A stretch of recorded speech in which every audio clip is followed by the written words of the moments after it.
Hello and welcome back to Kim Reads, as we continue with Louis Braille. It's just a show-off trick. So the busy months passed and Louis grew happier and happier with his life at school.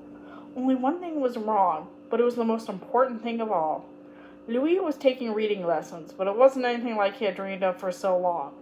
In 1820, there was only one way for the blind to read. It was called raised print. Each letter of the alphabet was raised from a page. It stood up from the background so it could be felt with the fingers. This sounded easy, but it wasn't. Some of the letters were simple to feel, but others were impossible to tell apart. The Q's felt like O's, the O's felt like C's, the I's turned out to be T's, and the R's were really B's. But Louis was determined. Again and again, his fingers traced and raised the letters until he could tell them apart, most of the time. And letter by letter, he began to fill out words. But it was so slow. Louis was one of the brightest boys in school, but often he forgot the beginning of a sentence before he got to the end of it. Then he had to go back the whole way and start over again. It would take months to read a single book this way. This isn't really reading, Louis cried one day. It's just a show-off trick. It's the best we can do, a teacher answered. People have tried to find a better way for years. People knew this was true. He knew that people had tried so many things. Raised letters, lower letters, letters of stone, and letters of string. Letters of wax and letters of wood. One man even made an alphabet of pins. Louis tried to imagine how it would feel to read a page of pins. Ouch. Besides, Louis soon learned that in the entire school there were just 14 books. Just 14! And there were good reasons for this. The raised printed books were expensive to make. Each one had to be made by hand. They were also big and hard to store. Each letter had to be at least 3 inches from top to bottom, or blind fingers could not feel it. There was only a few words that could fit on a page. No, Louis knew that there would be never any books for the blind. Not the raised print way. There must be another better way. There had to be. Soon all that was Louis could think or talk about, and his friends got good and tired of it. Do shut up, Louis, they begged.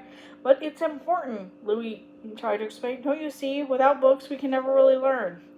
But just think what we could grow up to be if we could only read. Doctors or lawyers or scientists or writers even. Anything almost. All right, one of the boys snapped. We want to read too. Find us a way if you're so smart. I can't, Louis cried. I'm blind. Then one day in the spring of 1821, Captain Charles Barbier came to the Institute. Captain Barbier had worked out a way for soldiers to send messages to each other in the dark. He called it night writing. The captain thought it might work for the blind too. Night writing used raised dots. A word was broken down into sounds. Each sound was given a different pattern of raised dots. The dots were pushed or punched into heavy sheets of paper with a long pointed tool called a stylus. When the paper was turned over, raised dots could be felt on the other side. Dots! At first the blind boys were very excited. There were so many right about dots. They were so small, just feel how many would fit under a single fingertip. They were easy to feel. But before long, the boys knew that many things were wrong with Captain Barbier's night writing. There were so many things it would not do. There was no way to make capital letters or write numbers. There was no way to make periods or commas or exclamation points. It would take far too much room, but most of all, it was hard to learn and hard to feel. Night writing might work well enough for soldiers to send civil notes like advance or enemy is behind you. There was no way to read or write many words. There was no way to make books for the blind. So night writing was a failure. Did that mean dots were a failure too? Louis didn't think so. As the day passed, it was all he could think about. He even dreamed of dots at night. And long before Louis made up his mind, he was going to do it himself. He was going to work out a way for the blind to really read and write with dots. Quickly and easily. At least he was going to try with all his heart and mind. Louis set right to work. He was almost never without his tools now. Whenever he went, he took heavy sheets of paper, a board to rest them on, and his stylus, the long, thin tool for punching dots.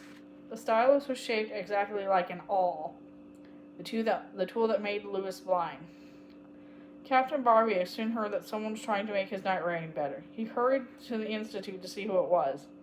Louis was excited when he learned it was going to be Captain Barbier, the man who had invented night riding. It was Captain Barbier who worked with dots in the first place. Would the captain like his idea? Louis hoped so. But things went wrong from the start. Captain Barbier's eyebrows rose with surprise as Louis tapped into the room. He had been expecting a man, not a 12-year-old boy. Louis couldn't see the look on Captain Barbier's face, but he could hear the chill in his voice. I hear you think you have worked out some improvements on my system, the captain said. Yes, sir. Sir, Louis answered. Well, sir, said Louis, confused. Explain. Louis tried, but the more he talked, the more he could tell that Captain Barbier wasn't really listening. But Louis kept trying. Sir, one thing that must be worked out. We must find a way for words to be spelled the same way again and again. Why? Said the captain. His voice was cold as ice. So we can have books. Many books. Why? The captain asked again. Captain Barbier was like many people in Louis' day. He felt sorry for blind people. He could never be cruel to them. But he didn't think they were smart as other people who could see. He thought blind people should be satisfied with simple things, like being able to write short notes and signs and direction. He certainly didn't think they needed many books. Is that all? Said the captain. Yes. Louis was almost whispering now. Very interesting, Captain Barbier snapped. I will think about it. Well, Louis knew he would not. Captain Barbier was a proud man. Too proud. He was used to giving orders and having them obeyed. He might have been able to accept these ideas from another man, but from a boy, a half-grown child, no, he didn't like it. He didn't like it at all. Captain Barbier said a few more stiff words, and with a bang of the door, he was gone. Louis sighed. He knew he would get no help from the captain. He knew he would have to work alone.